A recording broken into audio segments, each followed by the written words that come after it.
Ujian yang boleh kita lakukan, ya, pergerakan perubahan pada pergerakan dinding jantung masa dia mengepam dan masa dia rehat. Mungkin kita nampak jantung kita bengkak.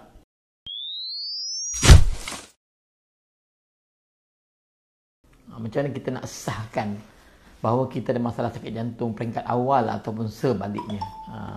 Katakanlah kita buat 2 ujian asal tu, kita tak nampak lagi, kita tak tahu lagi sama ada sakit jantung tu ada ataupun tidak. Apakah ada ujian-ujian tambahan yang boleh kita gunakan, yang boleh kita lakukan, yang boleh kita dengan doktor biasanya akan lakukan pada anda sekarang dia masih lagi tak pasti.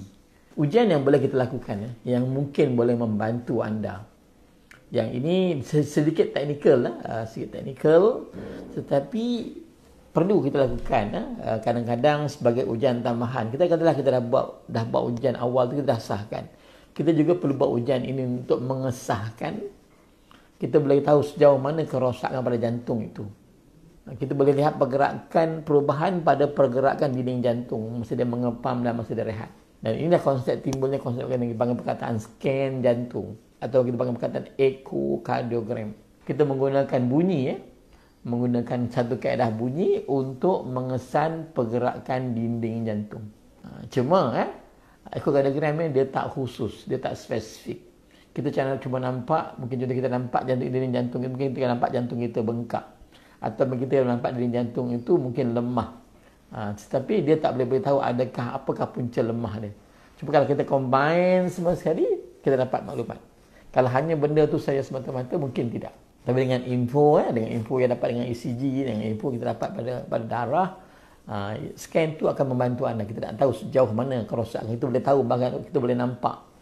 Kan bahagian jantung kita ni, kita boleh, kalau mudahnya kalau kita ambil model jantung kita ni, ada bahagian depan, ada bahagian kanan, ada bahagian kiri, ada bahagian bawah, ada bahagian belakang. Jadi bahagian di mana saluran darah itu terganggu, maka bahagian jantung tersebut akan ada masalah pada pergerakan dinding jantung. Jadi kita boleh nampak lah. Jadi kalau ada masalah, kita akan nampak mungkin bahagian itu mungkin lemah, atau dia tak mengepam kuat, atau mungkin tak bergerak langsung.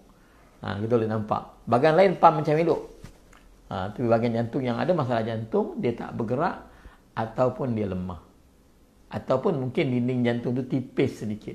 Saya juga ingin tekankan bahawa perubahan pada pergerakan dinding jantung kadang-kadang berlaku lebih awal daripada perubahan yang kita nampak pada ujian darah ataupun pada ECG yang kita buat.